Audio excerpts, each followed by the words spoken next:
तो आप इविल को कैसे डिसाइड करेंगे? यानी how can you define evil objectively without God?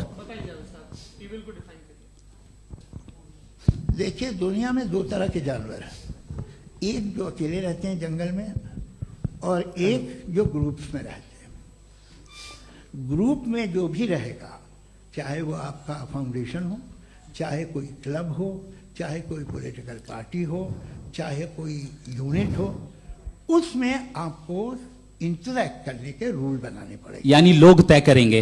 लोग तय करेंगे। अगर लोगों ने ये तय किया कि किसी का रेप करना सही है, आप जस्टिफाई करेंगे? नहीं, आपका फाउंडेशन तो ये हो गया ना कि लोग ही विल डिसाइड करेंगे। नहीं नहीं नहीं, अरे दुनिया में ऐसे ग्रुप्स हैं जो रेप को जायज मानते हैं सर्टेन हालात में।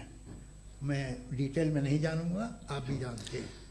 ये जो आईसिस वाले थे, इन्होंने क्या किया था, तो उन्होंने क्या किया उसका खुदा से कोई ताल्लुक नहीं है सर। मैंने सिंपल सवाल किया कि इविल को आप डिफाइन करते कैसे हैं? आगे वापस आइए जी।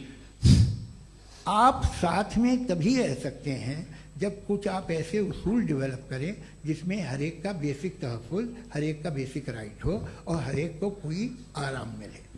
यही तरीका है किसी भी ऑर्गेनाइजेशन जिसमें एक से ज़्यादा लोग हैं और वो ऐसे चलती है ज़िंदगी। उसमें अगर आप गड़बड़ करेंगे तो तबाही होगी, नुकसान होगा, बर्बादियाँ आएंगी। और अगर उसमें आप घर ले लीजिए ना, एक हस्बैंड है, एक वाइफ है, बच्चे हैं, वालदा भी हैं, दो बहनें भी हैं, एक भाई भी है। अब इसमें कोई निज़ाम आपको चाहिए साथ में रहने का, और एक दूसरे पे भरोसा रहे, एक दूसरे के बहीख्वाह हों, एक दूसरे की मदद करें, ऐसी जिंदगी। सर आपकी बात आ गई। आप ये कह रहे हैं कि लोग डिसाइड करेंगे क्या सही है क्या गलत है, यही है? मेजॉरिटी डिसाइड करेगी क्या सही है क्या गलत है? अरे भाई बिल्कुल। मेजॉरिटी अगर ये कहे कि नाजी जर्मनी के साथ जिस तरह मेजॉरिटी थी कि जेनोसाइड करना सही है, आप जस्टिफाई करेंगे? उस वक्त आपका ये सवाल सिर्फ उसके बाद क्लोजिंग। हाँ, उस वक्त प्लेनेट पे जो लोग थे, उनमें कितने लोग हिटलर को सही समझते? अच्छा, प्लेनेट की मेजॉरिटी तय करेगी, सोसाइटी की नहीं। प्लेनेट की मेजॉरिटी गॉड के एग्जिस्टेंस को सही मानती है, आप क्यों नहीं मानते? ये हेलो हेलो हेलो, ये क्रॉस क्वेश्चन का राउंड यहाँ पर समाप्त होता है। और ये बड़ा अच्छा है कि इस तरह से फ्रेगमेंट कर दिया गया है ताकि जो मरकरी ऊपर जा रहा है नीचे जवाब दे दूं जी। प्लेनेट की ज्यादातर मेजॉरिटी कुछ दूसरे मजहबों के खुदा को मानती है। आप उन्हें क्यों नहीं? आप तो मेजॉरिटी की बात कर रहे हैं। अच्छा, ये क्लोजिंग आप ये कह रहे हैं इविल और गुड को डिसाइड मेजॉरिटी करेगी। मेजॉरिटी जो कर दे वो सही हो जाएगा। क्लोजिंग इसको जैसा आप ही लोगों ने तय किया है उसी फॉर्मेट को फॉलो कर लेते हैं।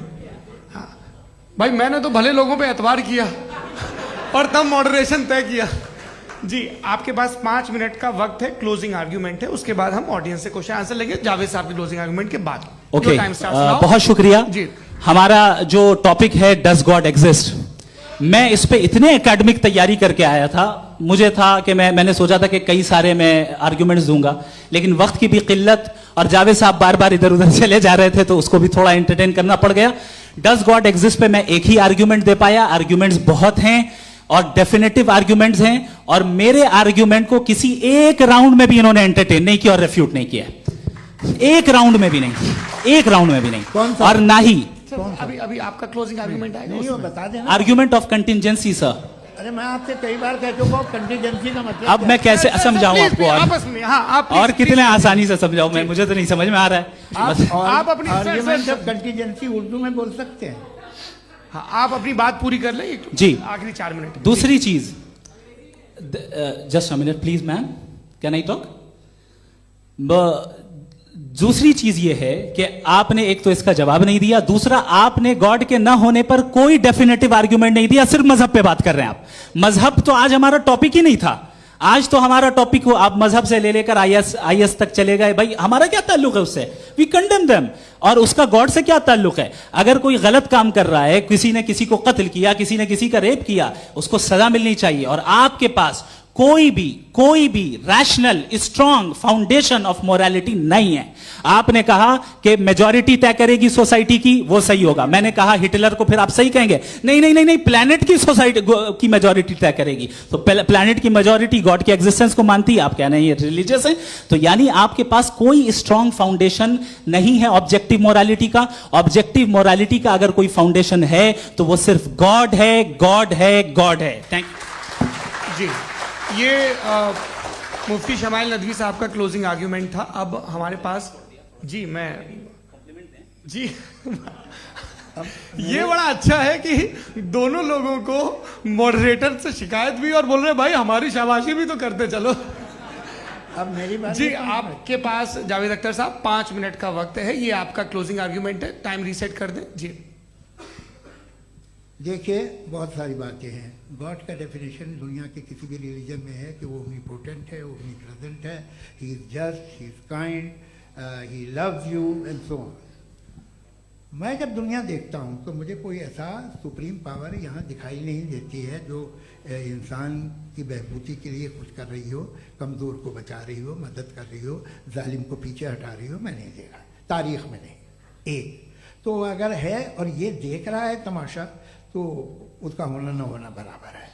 दोयम ये कि ये जो है, जब आप ये कहते हैं कि कायनात जिसकी कंटिजेंसी है, मैं देखिए वो लफ्ज़ इस्तेमाल किया मैं, तो ये कैसे हो सकती है भाई?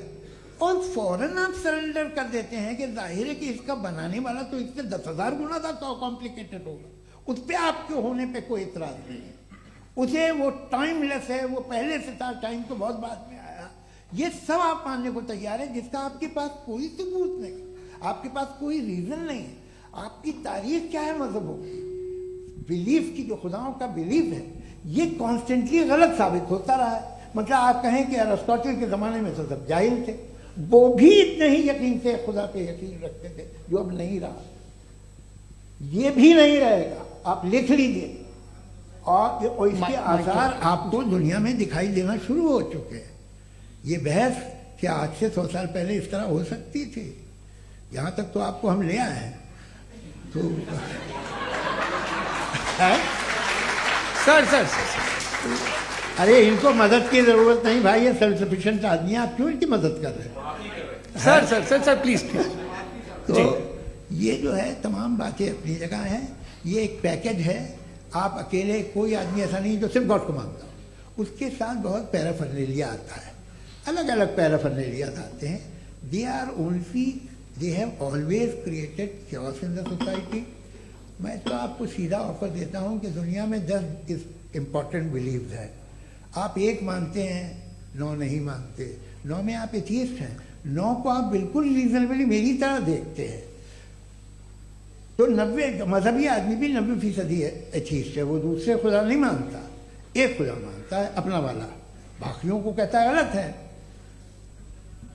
अगर आप मानना ही बंद कर दे तो आपका 10% चांस है कि आप सही हैं और 90% चांस है कि आप गलत हैं।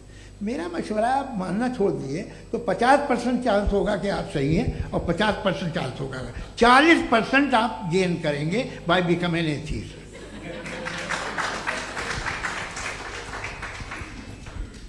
ये एक फरसूदा ख्याल है, ये ख़त्म हो रहा है। हो सकता है मेरी ज़िंदगी में ना हो, लेकिन ये हो जाएगा। जो बातें ये इनको आप मेटाफिजिकल, ये वो ऐसे रिस्पेक्टेबल टर्म दे दिए, ये तो उन लोग के हैं जिन्हें ना फिजिक्स मालूम थी ना मेटा मालूम था, ये उन्होंने आपको दिए हैं। जी बहुत शुक्रिया आप दोनों लोगों का। और अब इस बातचीत का आखिरी राउंड शुरू होगा, डज गॉड एग्जिस्ट की ये बहस मुफ्ती शमाइल नदवी और जावेद अख्तर साहब के बीच। आप लोग अपने अपने हाथ ऊपर करेंगे, मैं यहाँ से तय करूँगा। और माइक हमारे पास है क्या? एक ही माइक है ऑडियंस के लिए? 2 माइक है, एक इस तरफ एक इस तरफ, ठीक है। तो जी सबसे पहले हमारी सहयोगी है मारिया शकील जी, पूछिए सवाल। थोड़ा सा रुकेंगे ताकि कैमरे का फ्रेम आप पर आ जाए, आपकी तो प्रैक्टिस है टीवी की। जी नदवी साहब, मैं खुदा को मानती हूँ, पहले मैं इसी प्रमाइस से शुरू कर रही हूँ और ये बता रही हूँ आपको, मैं मानती हूँ। लेकिन कुछ सवाल हैं जो जावेद साहब ने उठाया, उसका जवाब आपको देना चाहिए। पहला सवाल ये कि गजा में सालों से छोटे बच्चे मर रहे हैं, वो उनको, अगर खुदा मर्सीफुल है, हम मानते हैं कि अल्लाह ताला में बहुत ताकत है, तो वो बच्चे क्यों मर रहे हैं? दूसरी बात ये कि अगर कंटिजेंसी की जो आप बात करते हैं, पूरे मुस्लिम ममालिक मिल करके भी उन गजा के बच्चों को क्यों नहीं बचा पा रहे हैं? क्योंकि अगर वो चाहते, क्योंकि अल्लाह ताला उन पर हुकूमत करते हैं, सब पर हुकूमत करते हैं, तो वो उनको क्यों नहीं बचा? जी, thank you. Thank you very much. बहुत अच्छा किया आपने, इस चीज को जिक्र कर दिया। मैं इसको और अच्छे से एक्सप्लेन करने की कोशिश करता हूं। देखें, जहां तक आपने कहा कि गजा के बच्चों को मारा जा रहा है, देखिए दो वर्ल्ड व्यू है, एक एथिस्टिक वर्ल्ड व्यू, एक थीस्टिक वर्ल्ड व्यू है।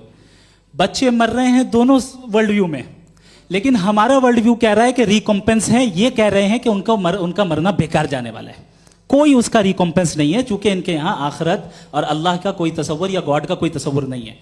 आपने ये सवाल किया कि गॉड मर्सीफुल है, क्यों नहीं रोकता? ये मैंने बताया कि ये मिसकंसेप्शन है लोगों के दरमियान कि गॉड को सिर्फ मर्सीफुल और ओमनीपोटेंट समझते हैं। गॉड के सिर्फ यही दो एट्रीब्यूट्स नहीं है, गॉड के कई सारे एट्रीब्यूट्स हैं, उनमें से अल हकीम भी है, उनमें से ऑल वाइज भी है, ऑल नोइंग भी है। लिहाजा अगर इस दुनिया में किसी को तकलीफ आ रही है और गॉड उसको नहीं रोक रहा है, वो इसलिए नहीं रोक रहा है चूंकि इंसानों को फ्री विल दिया गया है। ठीक इसी तरीके से अगर एक डॉक्टर किसी छोटे बच्चे को इंजेक्शन लगा रहा है, उसे तकलीफ पहुंच रही है, उसके लिमिटेड पर्सपेक्टिव के एतबार से यह गलत हो रहा है और डॉक्टर बुरा है। लेकिन जब आप ब्रॉडर पिक्चर को देखेंगी, आपके और हमारे पास सिर्फ एक पिक्सल है, हमें इतना नजर आ रहा है कि गजा में कत्ल हो रहा है, लेकिन इसके पीछे कितना रिकॉम्पेंस उनको मिलने वाला है, पूरा पिक्चर गॉड के पास है। तो एक पिक्सल से आप पूरे पिक्चर को कभी भी जज नहीं कर सकती। आप इसमें कुछ जोड़ना चाहेंगे? आपको कुछ बोलना है इसमें? भैया आपने बहुत अच्छा जस्टिफिकेशन दिया। या आप वो जो वहाँ के प्राइम मिनिस्टर इजराइल के, उन्हें भेजिए, वो बहुत खुश होंगे। आप जस्टिफिकेशन दे देना कि अगर गॉड नहीं है तो बच्चे क्यों मर रहे हैं, आप बताएं। वो ये सवाल पूछ रहे हैं कि अगर आप ईश्वर का अस्तित्व नहीं मानते हैं तो उन बच्चों की मौत को आप कैसे इंटरप्रेट करते हैं? भाई ये दुनिया जो है, जो ताकतवर लोग होते हैं वो एक नाइंसाफी करते हैं। तो ये अच्छा काम है आपके नजदीक, तो नेचर नाइंसाफी पे मबनी है। अरे मेरे भाई, आप नेचर की कहाँ बात कर रहे हैं, तो इंसान की बात। तो फिर जब मैं इंसान की बात कर रहा था, आप नेचर की बात करने लग गए। क्रॉस एग्जामिनेशन नहीं। हाँ, अब आप मुझे बोलने नहीं देंगे तो अलग बात है, आप बोलिए, मुझे कोई जल्दी नहीं। जी नहीं, ये क्रॉस एग्जामिनेशन मुझे बोल तो लेने दीजिए। जी बोलिए। क्या बात ये है कि ह्यूमन सोसाइटी तभी साथ में रह सकती है जब वो मोहब्बत से, एकता से, एक दूसरे के एहतराम करके रहे। इसके अलावा पॉसिबल नहीं है, अकेले तो इंसान रह नहीं सकता। वहाँ पर कुछ लोग हैं जो फाउल करते हैं, वो फाउल हमेशा से तारीख में होता आया है। आज ये हो रहा है, जो हो रहा है बहुत बुरा हो रहा है, बहुत जालिमाना है, बहुत जाबराना है। उसको आप कहें कि ये बच्चों को कॉम्पनसेशन मिल जाएगा या इसकी इंजेक्शन है, इंजेक्शन तो हेल्थ के लिए दिया जाता है। आप ये कह रहे हैं कि ये बच्चों की जो धज्जियां उड़ रही हैं ये इंजेक्शन है, ये टेस्ट है, ये टेस्ट है और उस टेस्ट में उनको ऐसा रिकॉम्पेंस मिलेगा जो आपके तसव्वुर के बाहर है। ये आप 3 बरस के बच्चे को बारूद से उड़ा के टेस्ट ले रहे हैं। वाह, वो नहीं ले रहा है, खुदा नहीं उड़ा रहा है, इजराइल उड़ा रहा है। जी, ये तो उसको कंडेम अगला सवाल लेते हैं प्रोफेसर पुरुषोत्तम अग्रवाल। मुफ्ती साहब, एक निवेदन आपसे है कि कम से कम थोड़ा सा माइक क्लोज एक रिलीजियस और फिलोसफिकल कर मैं प्लीज। एक रिलीजियस और फिलोसफिकल ट्रेडिशन है जो ब्रह्मांड को यानी यूनिवर्स को ही अंतिम मानती है। सर्वम खलु इदम ब्रह्मम, this is Chandogya Upanishad and it completely rules out the existence और नेसेसिटी, आपके शब्दों में necessity of a creator. The creation itself is the creator. तो एक मिनट प्लीज। दूसरा जो सवाल आपने अभी, जो आप बार बार कह रहे हैं कि भगवान विद्वान भी है, वाइज, सब जानने वाला, तो अगर विजडम में दुनिया भर के पापों और अत्याचारों को बर्दाश्त करना शामिल है, तो फिर इसका मतलब ये हुआ कि अगर मैं फ्री विल से उसको अपोज करता हूं तो ईश्वर की विजडम और मेरी फ्री विल में कॉन्ट्राडिक्शन है। Because when I am opposing whatever is happening in Gaza, then I am opposing the God's will और गॉड्स विजडम। जवाब लेते हैं तो गॉड की विजडम, एक मिनट सर प्लीज सर, ये एक जुमला, गॉड की विजडम है कि गाजा में जो कुछ हो रहा है वो हो रहा है, मैं उसका अपोज कर रहा हूं, तो मैं गॉड की विजडम के खिलाफ जा रहा हूं। एक सवाल। दूसरा ये नहीं आपने दो ऑलरेडी। सर आप और सवाल कर लें, लेकिन मुझे दो जवाब दे। सर, पहले आपने ये कहा, सुनिए मेरी बात सुनिए। भाई इजराइल के गॉड के मुताबिक तुम्हारा ठीक हो रहा है ना? नहीं हो रहा है, ठीक नहीं हो रहा है। मैं बता रहा हूँ क्या हो रहा है। आप तशरीफ रखिए, मैं बता रहा हूँ क्या हो रहा है। Let me complete please. एक सेकंड गाइस, एक सेकंड। ये देखिए, ऐसा है कि ये सब बड़ा आपस में विचार विमर्श के बाद ये तय हुआ था कि कुछ नियम बना लिए जाएं ताकि एक टाइम बाउंड बातचीत चले। और भाई साहब, आप बड़ा जरूरी काम कर रहे हैं, लेकिन कैमरे के फ्रेम में आके उस काम को गड़बड़ कर दे रहे हैं। ठीक है गुरु, अब मेरे को कहीं का गुस्सा कहीं निकालना था, सॉरी। नहीं, कोई गुस्सा नहीं है जी। तो प्रोफेसर ने सवाल पूछे, आप उनके जवाब दें। और थोड़ा ये सब लोग थोड़ा ख्याल रखें भाई, सवाल संक्षिप्त रखें जी। आपने दो सवाल किए। सबसे पहला ये कहा कि हमारे पास ये कॉन्सेप्ट है कि ये यूनिवर्स खुद नेसेसरी बीइंग है, creation itself is the creator. How irrational is this कि मैं एग्जिस्ट करूंगा बाद में, लेकिन अभी एग्जिस्ट कर भी रहा हूं, यानी एक ही टाइम में एग्जिस्ट भी कर रहे हैं, नहीं भी कर रहे हैं। This is not true. दूसरी चीज, आपने कहा कि अगर इजराइल में, सॉरी माफ कीजिएगा, Israel doesn't exist, occupied Palestine में अगर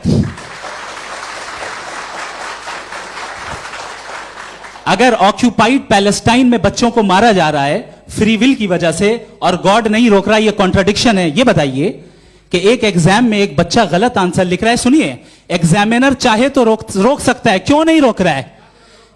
ये कॉन्ट्राडिक्शन है, ये कॉन्ट्राडिक्शन नहीं है। माइक नहीं सर, ये आपस में जी, ये क्या आपका सवाल?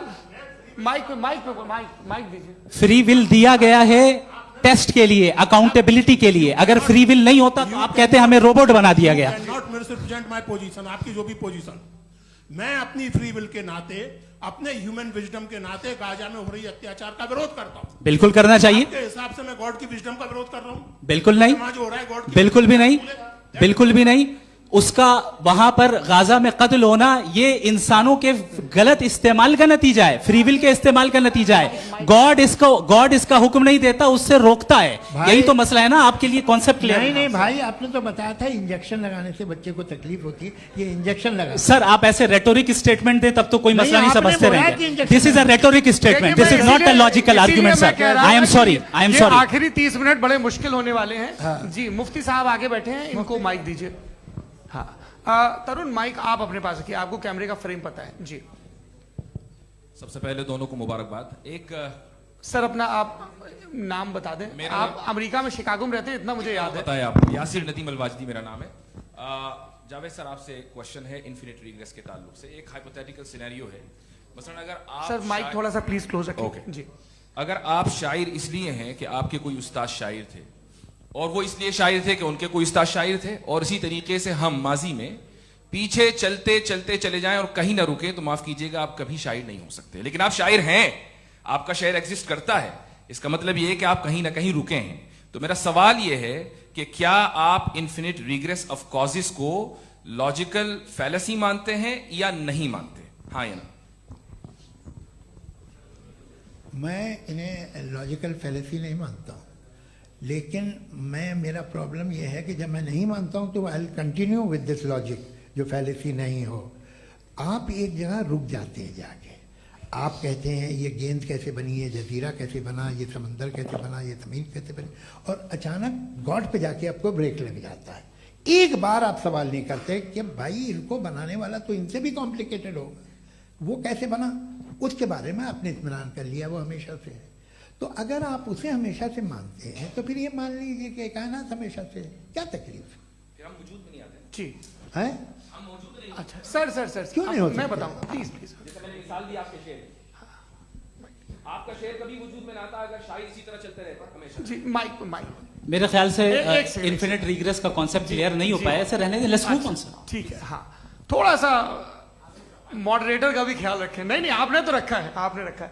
यहाँ पे गौहर रजा साहब हैं, वो भी एक सवाल पूछना चाहते हैं। माइक यार नीचे से ऑन कर दिए, नीचे। पहले तो ये कह दूं कि मैं उन बच्चों से शर्मिंदा हूं जिनको गजा में कत्ल किया गया,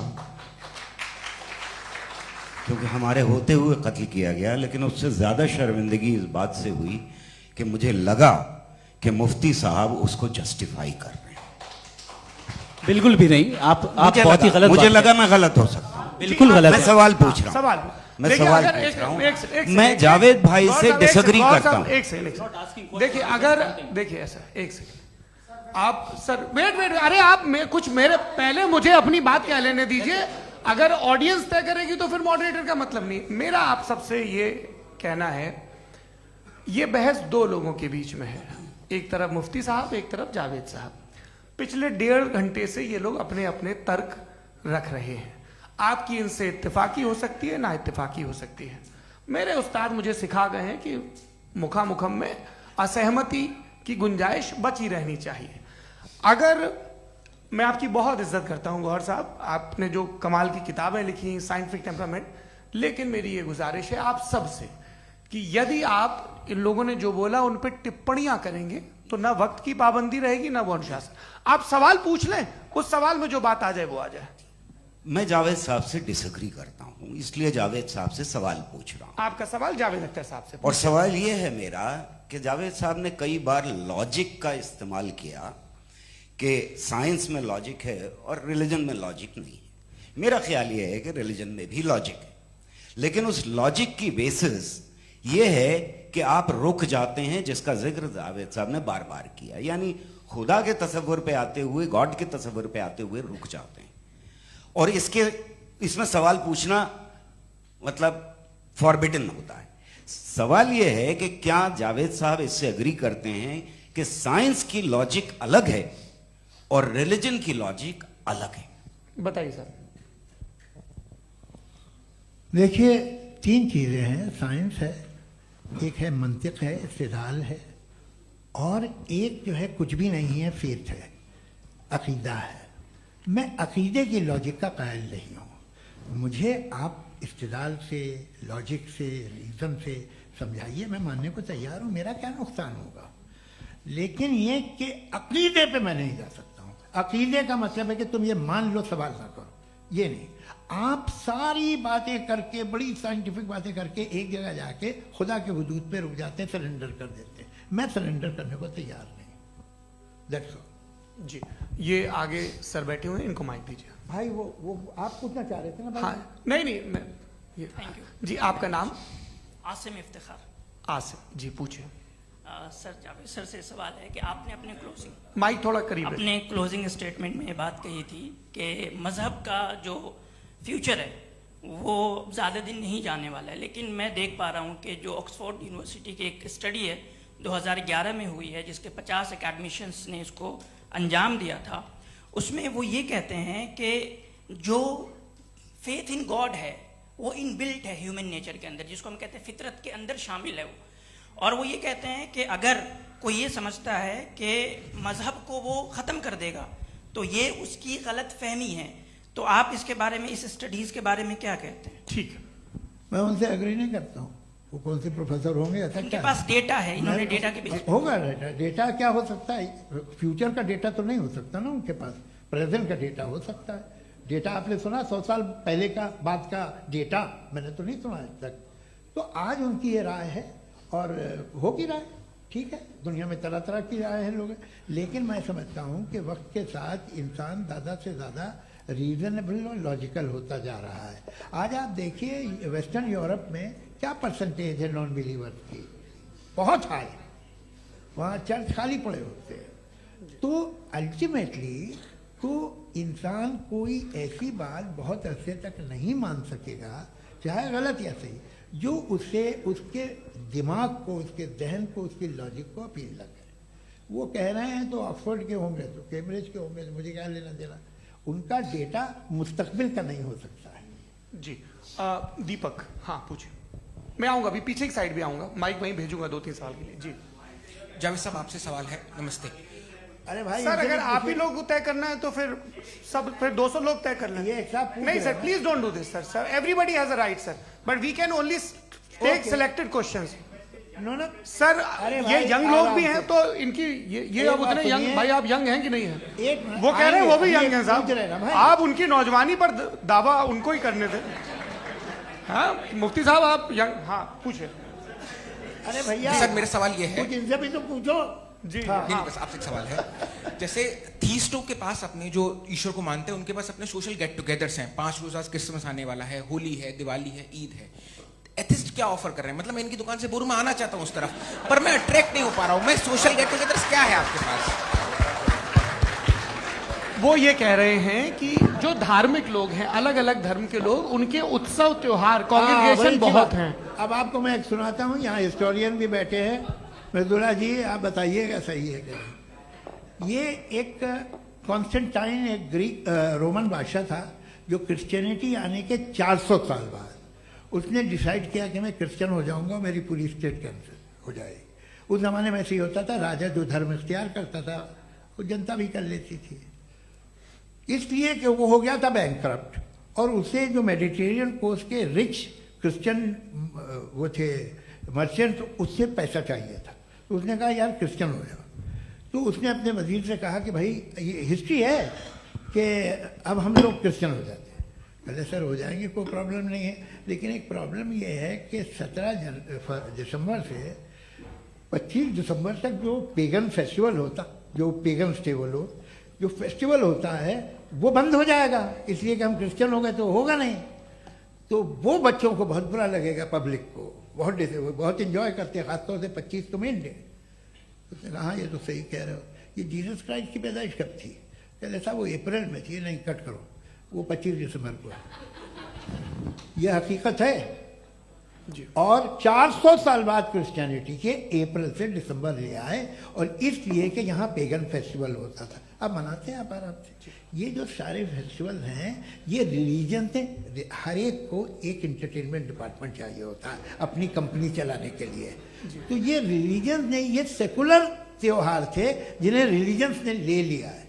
ये मौसम के थे, फसलों के थे, किसानों के थे, उसको आपने लेके रिलीजियस रंग दे दिया।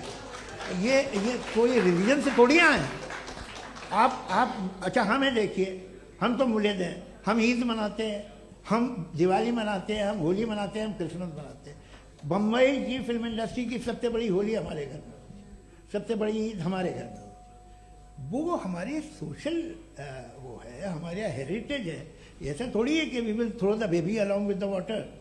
ये तो अच्छी चीज़ है, इन्हें रखो, जो बेकार है फेंक दो। जी हाँ हेलो जी, मेरा सवाल नादवी जी से है। जैसा कि आपने बोला कि गॉड टाइम के भी परे हैं, और गॉड इतनी कॉम्प्लेक्स चीज़ है कि उसे ह्यूमन माइंड समझ नहीं सकता, और गॉड ने अर्थ पे फ्री विल भी दे दी है। तो आप अपना वक्त ज़ाया क्यों कर रहे हैं गॉड के बारे में बात करके? अपन को तो बात करनी चाहिए कि सोसाइटी को बेहतर कैसे करें। जी मैं गॉड वही बताता है सोसाइटी को कैसे बेहतर करे। अभी मैं आपका जवाब देता हूं। आपने कहा कि टाइम पे वो एग्जिस्ट नहीं करता, सो मेरा सवाल ये है कि जैसा आपने बोला कि गॉड बहुत ही कॉम्प्लेक्स चीज है। मैंने कहा ही नहीं कि कॉम्प्लेक्स है, तो आपके अल्फाज हैं। कॉम्प्लेक्स का लफ्ज गॉड के लिए सुइटेबल नहीं है। क्यों? क्योंकि कॉम्प्लेक्स वो चीजें होती हैं जो ऑब्जेक्ट हो। God is not an object जिसको आप इंस्ट्रूमेंट के जरिए लेबोरेटरी में जाके टेस्ट करें, oh it's very complex. No, वो कोई कार का इंजन नहीं है। वो फिलोसॉफिकली नेसेसरी बीइंग ऐसी बीइंग है जो सिंपल बीइंग है। हाँ, आप उसको मुकम्मल तौर पे उसकी तमाम हिकमतों को जान ले और हर चीज को जान ले, ये पॉसिबल नहीं है, क्योंकि वो ऑल वाइज है, आप ऑल वाइज नहीं है, और वो खुदा है, वो आपको सारी चीजें बता दे, ये जरूरी नहीं। मेरा सवाल ये नहीं था, मेरा सवाल ये था कि जब गॉड इतना परे है इस दुनिया से कि उसने अर्थ पे फ्री विल भी दी है, हम सब ह्यूमंस की फ्री विल है, और जो सोसाइटी में हो रहा है वो अपन लोग डिसाइड करेंगे। तो अपन लोग डिसाइड नहीं करेंगे ना, अपन लोग डिसाइड नहीं करेंगे। गॉड जो है, गॉड ने वो उसकी जात, उसकी एग्जिस्टेंस टाइम एंड स्पेस से परे है, लेकिन वो हमारा टेस्ट ले रहा है, और उसी गॉड ने हमें बताया कि तुम्हें क्या करना है क्या नहीं करना है। तो जाहिर है उस गॉड की बात सुनेंगे ना। जी, वो पीछे एक चश्मा लगाया जो मैम खड़ी हैं, उनको दीजिए। हाँ आप जी जी बिल्कुल आएंगे। देखिए मैं कोशिश कर रहा हूँ सब तरफ जाने की। हाँ उनको दीजिए माइक। जी हेलो सर, मैं ओमनी प्रेजेंट नहीं हूँ, टाइम पाबंद हूँ, और जहां तक कोशिश कर सकता हूँ करूंगा। जी अपना नाम बताइए। मेरा नाम उर्सुला है, मैं दिल्ली यूनिवर्सिटी की एक स्टूडेंट हूँ, और मैं स्टूडेंट फेडरेशन ऑफ इंडिया से हूँ।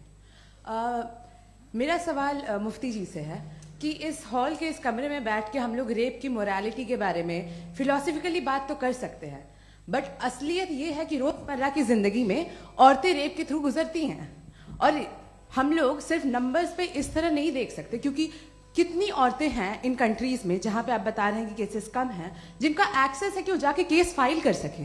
कितनी औरतें हैं जो जिनको काम करने की आजादी है उन कंट्रीज में। यूरोप में ये आजादी आ गई, यूरोप में ये रूल्स आ गए, तो हम आज उसके बारे में बात कर पा रहे हैं। जी जवाब।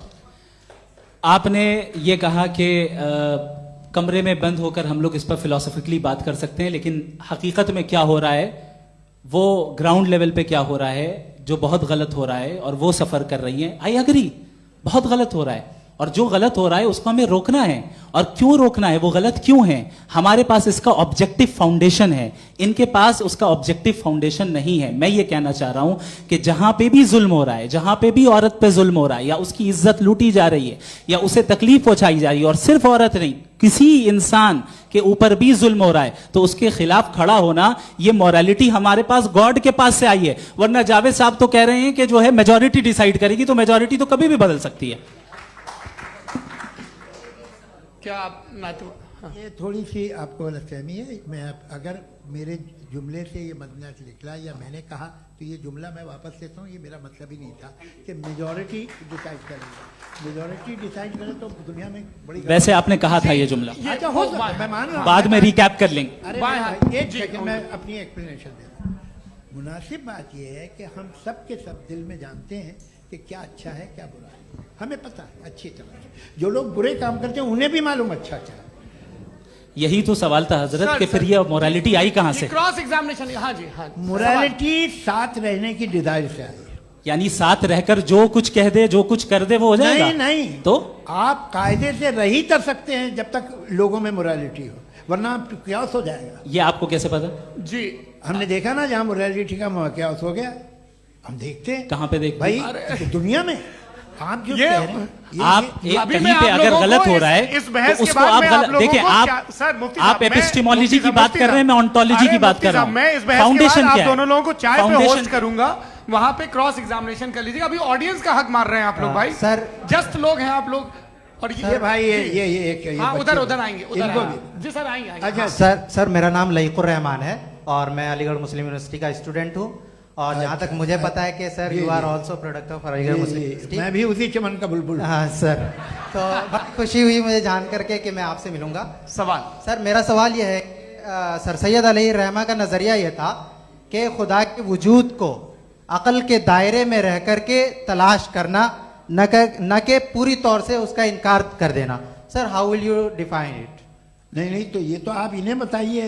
ये सवाल आपसे खुदा का वजूद साबित कर रहे हैं, तो सर आपने इनकार कर रखा है, इस वजह से मेरा क्वेश्चन उन्होंने यही सर, एक सेकंड, सर सैयद ने यही कहा ना कि अकल से आप खुदा के वजूद को साबित नहीं कर सकते, यही कहा ना भाई।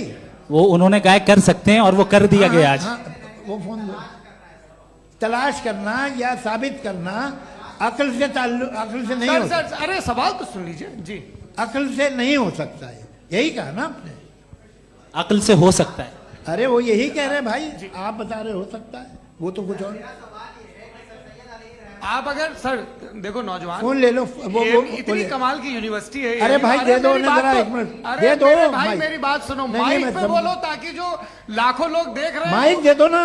अरे देंगे ना माइक, तुम ठहरो तो। हाँ सर, मेरा सवाल ये था कि सर सैयद अलैहि रहमा का एक नजरिया था अपना कि खुदा का जो वजूद है उसको अकल के दायरे में रह करके तलाश करना है, न कि पूरे तौर से इनकार कर देना है। ये उनका कॉन्सेप्ट था। लेकिन मेरा सवाल यह है कि आप इसको कैसे डिफाइन करते हैं, एक्सप्लेन कैसे करेंगे, मैं आपसे जानना चाहता हूँ, क्योंकि you are the product of Aligarh Muslim University. मुझे अकल के दायरे में रख के मैंने बहुत तलाश की, मुझे मिला नहीं। हाँ ये इधर वो चश्मा लगाए जो, हाँ उनको दे दीजिए। जी जी फटाफट पूछिए, बस 5 मिनट है, 5 मिनट में खत्म हो रहा है। हाँ अस्सलाम वालेकुम मुफ्ती साहब। एंड मेरा सवाल जावेद अख्तर साहब से। क्या नाम है आपका? अरे भैया सब मुझे तो क्या पूछ रहे हो यार? फैज पूछिए फैज साहब। तो मेरा सवाल ये है कि अभी जो एथियस्ट है वो problem of evil argument use कर रहे हैं अगेंस्ट मुस्लिम्स, राइट? कि इस दुनिया में इतना सारा इविल है और अगेंस्ट मुस्लिम तो यहाँ अगेंस्ट थियस्ट। हाँ थोड़ा सा करेक्ट कर लीजिए भाई, पूरी मशक्कत ही इसी बात की थी कि किसी एक मजहब पे बात न टिके। जी, तो बेसिकली ये आर्ग्यूमेंट ऐसा है कि इस दुनिया में इतना ज्यादा इविल एग्जिस्ट करता है और अगर एक ऑल गुड गॉड है तो वो रोकता क्यों नहीं है? लेकिन इस सवाल में एक हिडन अजम्पशन ये है कि इस दुनिया में ईवल एग्जिस्ट करता है। अब एथियस्ट ये कैसे ऑन्टोलॉजिकली प्रूव कर सकते हैं कि इस दुनिया में ईवल एग्जिस्ट करता है? मैं आपको बताता हूं, थोड़ा सा समझा। नहीं सर हम लोग इनको सुनने आए। नहीं please don't do that. I want to explain ontologically. नहीं हम समझ गए सर, इनको अब जवाब देने दीजिए। अच्छा सवाल पूछ लो। मैं अभी तक क्या था वो मैं थोड़ा सा ऐड ऑन कर लेता हूँ। तुम गुरु, तो हम जब इसका राउंड 13 करेंगे ना तब तुमको स्टेज पे बिठाएंगे। जी तो हाँ जल्दी से।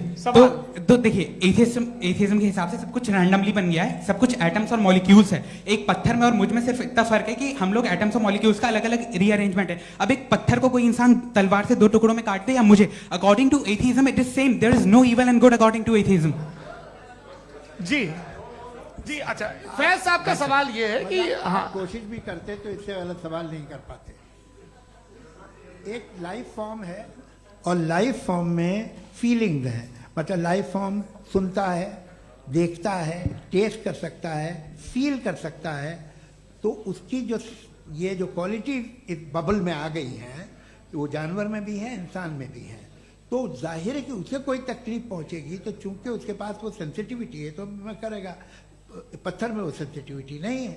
तो ये क्या सवाल हुआ कि अगर पत्थर को काटा तो पत्थर को तकलीफ नहीं होती, तो आपको काटे तो आपको क्यों तकलीफ हो? बैठ जाइए। जी हाँ अगला सवाल। हाँ पूछे जी जावेद अख्तर साहब। अरे भैया सब आप लोग मुफ्ती साहब को छोड़ रहे हैं, तो मेरे ही पीछे पड़े हैं क्या? चलो बोलो भाई। You asked how God can exist when children die in Gaza. हाँ? You asked how God can exist when children die in Gaza, and you also mentioned the rise of atheism in Europe. But the same events also are leading many atheists and non-believers to turn towards faith. How do you interpret this contradiction, where suffering pushes some away from God, yet brings others closer to belief? देखिए आपको एक बात बताऊं, दुनिया perfect तो कहीं भी नहीं है, हर जगह कुछ खामियां हैं। बेटा एक मिनट, मैं आप ही को कहेंगे, देखो वो तो कुछ खामियां, कमज़ोरियां, खराबियां सब जगह है। लेकिन अगर देखोगे ईमानदारी से कि दुनिया सबसे ज़्यादा महज़ब कहाँ है, एक आम शहरी को कहाँ हुकूक हासिल हैं, वो बोल सकता है, अपनी मर्ज़ी से काम कर सकता है, अपनी मर्ज़ी से राय दे सकता है, हुकूमत के ख़िलाफ़ बोल सकता है, बरसरे इक़्तिदार लोगों के बारे में बोल सकता है, सरमायादारों के ख़िलाफ़ बोल सकता है। तो आपको ये स्कैंडिनेवियन कंट्रीज़ में मिलेगा, वेस्टर्न यूरोप में मिलेगा। मैं नहीं कह रहा वो परफेक्ट है, बिल्कुल नहीं, वहाँ बहुत ख़राबियाँ भी हैं, परफेक्ट तो कोई नहीं। लेकिन जिन जिन मुल्कों में, लैटिन अमेरिका देखो, गल्फ देखो, वहाँ पर आपको ये ज़रूर है कि रेप नहीं होते होंगे।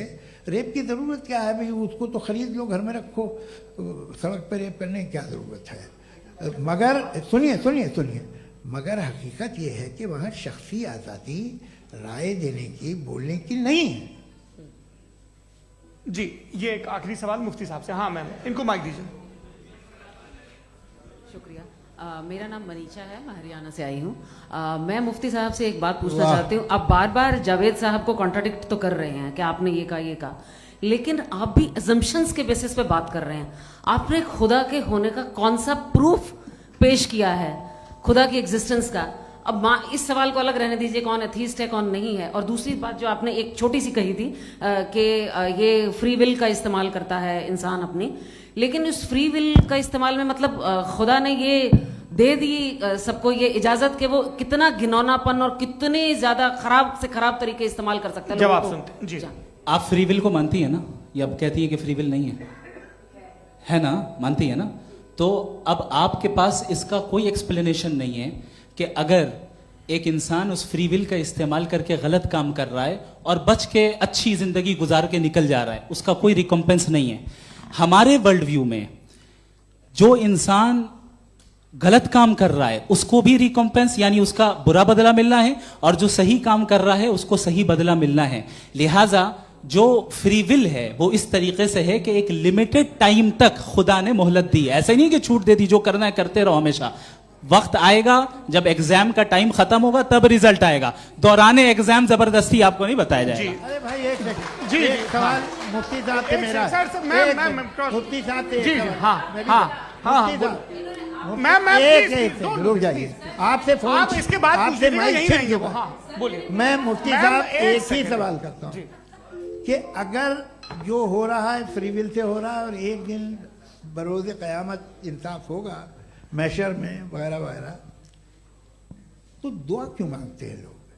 दुआ मांगते हैं इसके मतलब है अभी भी उसने ये डिपार्टमेंट रखा है कि मैं रोजमर्रा की जिंदगी में इंटरफेयर बिल्कुल कर बिल्कुल सकता हूं। He can. तो तुम कैन हो, तुम मुझे नौकरी दिला देते हो, मेरे बेटे को ग्रीन कार्ड दिला देते हो, और 45,000 बच्चे मरते उन्हें रोकते नहीं हो। नहीं तो क्या आप ये कह रहे हैं कि इस दुनिया में जालिमों को कभी पकड़ ही नहीं होती है? अरे जो भी पकड़ होगी वो बच्चे रोते हैं। बिल्कुल, देखें वो मैंने औरतें अपने रोती हैं ओपनिंग जिनके स्टेटमेंट में यही कहा था आप कि मुझे जनाब नौकरी जावेद साहब दिलवा सिर्फ रहे हैं, इमोशनल मेरी आर्गुमेंट बेटी की जैसे दिस इज जगह एन शादी इमोशनल करा रहे हैं। आर्गुमेंट। ये छोटे मोटे काम, इसके पीछे देवियों और इसके सज्जनों, पीछे का रीजन मैंने बताया क्या है, देखिए इसके मैं पीछे का बार-बार यहाँ विजडम क्या है पर मैंने बताया। मंच से आप लोगों को सज्जनों इसलिए कह रहा हूं ताकि थोड़ा सा आपके कॉन्शियंस पे जोर रहे कि आपको ऑर्डर बचा के रखना है। वक्त तय हुआ था, ये वक्त पूरा हुआ, आपने इतने धैर्यपूर्वक सुना, मैं आप सबका बहुत बहुत शुक्रगुजार हूं। यदि इन दोनों विद्वानों की इच्छा होगी तो कभी हम इस बातचीत का राउंड 2, राउंड 3, यही तो देखिए खूबी है इंसान की कि बहस मुबाहसे में वो पड़ा रहता है। आप लोगों ने बड़े धैर्य का परिचय दिया, बहुत बहुत शुक्रिया। इसी के साथ ये बातचीत यहाँ पे आप समाप्त लोग को होती है। मैं एक बात बता दूं, ये सारी बहस हो गई, अब मुफ्ती साहब और बड़े मुफ्ती साहब इन साथ के साथ मैं खाना खाने वाला हूँ।